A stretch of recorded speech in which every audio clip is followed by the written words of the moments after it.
ವೀಕ್ಷಕರಿಗೆಲ್ಲ ನಮಸ್ಕಾರ, welcome to my YouTube channel. Bigg Boss ಮನೆಗೆ wild card ಮೂಲಕ ಎಂಟ್ರಿ ಕೊಟ್ಟಂತ ರಜತ್ ಮತ್ತು ಶೋಭಾ ಶೆಟ್ಟಿ ಅಂತಾನೆ ಹೇಳ್ಬೋದು. ಆದರೆ ಇದೀಗ ಶೋಭಾ ಶೆಟ್ಟಿ ಅವರು ಬಿಗ್ ಬಾಸ್ ಮನೆಯಿಂದ ಆಚೆ ಬಂದಿದ್ದಾರೆ ಎನ್ನಲಾಗ್ತಾ ಇದೆ. ಹೌದು, ಬಿಗ್ ಬಾಸ್ ಮನೆಗೆ ಕಾಲಿಟ್ಟಂತ ಶೋಭಿತಾ ಅವರು ಸಖತ್ ಆಕ್ಟಿವ್ ಆಗಿದ್ದಾರೆ ಮತ್ತೆ ತುಂಬಾನೇ ಎನರ್ಜೆಟಿಕ್ ಆಗಿದ್ದಾರೆ ಅಂತಾನೆ ಹೇಳ್ಬೋದು.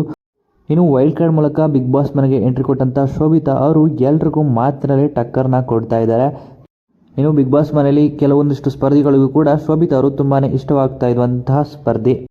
ಇನ್ನು ಬಿಗ್ ಬಾಸ್ ಮನೆಯಲ್ಲಿ 2ನೇ ಟಾಸ್ಕ್ನ ಕೊಟ್ಟಿದ್ದಾರೆ. ಆ ಟಾಸ್ಕ್ ಸಂದರ್ಭದಲ್ಲಿ ಶೋಭಿತಾ ಅವರು ಕೆಳಗೆ ಬಿದ್ದಿರೋದ್ರ ಅಂತ ಪ್ರೋಮೋವನ್ನು ನೀವು ಕೂಡ ನೋಡೇ ಇದ್ದೀರಾ.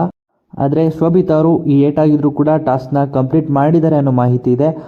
ಆದರೂ ಕೂಡ ಬಿಗ್ ಬಾಸ್ ಮನೆಯಲ್ಲಿ ಶೋಭಿತಾ ಅವರು ಮೇಲಿಂದ ಸ್ವಲ್ಪ ಕೆಳಗೆ ಬಿದ್ದಿರೋದ್ರಿಂದ ಸ್ವಲ್ಪ ಗಾಯಗಳಾಗಿರೋದ್ರಿಂದ ತಕ್ಷಣವೇ ಬಿಗ್ ಬಾಸ್ ಮನೆಯಿಂದ ಆಸ್ಪತ್ರೆಗೆ ತೆರಳಿದ್ದಾರೆ ಅನ್ನೋ ಮಾಹಿತಿ ಇದೆ. ಆ ಕಾರಣದಿಂದಾಗಿ ಬಿಗ್ ಬಾಸ್ ಮನೆಯಿಂದ ಆಚೆ ಬಂದಿದ್ದಾರೆ ಅನ್ನೋ ಮಾಹಿತಿ ಇದೆ ಅಂತಲೇ ಹೇಳ್ಬೋದು. ಇನ್ನು ಶೋಭಾ ಶೆಟ್ಟಿಯವರ ಬಗ್ಗೆ ನಿಮ್ಮ ಅನಿಸಿಕೆಯನ್ನು ಕಮೆಂಟ್ ಮೂಲಕ ಕಮೆಂಟ್ ಮಾಡಿ ತಿಳಿಸಿ. ಹಾಗೆಯೇ ಶೋಭಾ ಶೆಟ್ಟಿಯವರು ಆದಷ್ಟು ಬೇಗ ಹುಷಾರಾಗಿ ಬಿಗ್ ಬಾಸ್ ಮನೆಗೆ ಮತ್ತೆ ಬರಲಿ ಅಂತ ನಿಮಗೂ ಕೂಡ ಅನಿಸಿದ್ರೆ ಕಮೆಂಟ್ ಮೂಲಕ ನಿಮ್ಮ ಅನಿಸಿಕೆಯನ್ನು ಕಮೆಂಟ್ ಮಾಡಿ ತಿಳಿಸಿ. ಹಾಗೆಯೇ ಈ ವಿಡಿಯೋ ನಿಮ್ಗೆ ಇಷ್ಟ ಆಯಿತು ಅಂದರೆ ವಿಡಿಯೋಗೆ ಲೈಕ್ ಮಾಡಿ. ಬಿಗ್ ಬಾಸ್ ಸೀಸನ್ 11 ಇನ್ನಷ್ಟು ಹೆಚ್ಚಿನ ವಿಡಿಯೋಗಳಿಗಾಗಿ ನಮ್ಮ ಚಾನಲ್ಗೆ ಸಬ್ಸ್ಕ್ರೈಬ್ ಮಾಡಿ. ಇನ್ನು ಬಿಗ್ ಬಾಸ್ ಮನೆಯಲ್ಲಿ ನಿಮ್ಮ ನೆಚ್ಚಿನ ಸ್ಪರ್ಧಿ ಯಾರು ಅಂತಲೂ ಕೂಡ ಕಮೆಂಟ್ ಮೂಲಕ ನಿಮ್ಮ ಅನಿಸಿಕೆಯನ್ನು ಕಮೆಂಟ್ ಮಾಡಿ ತಿಳಿಸಿ.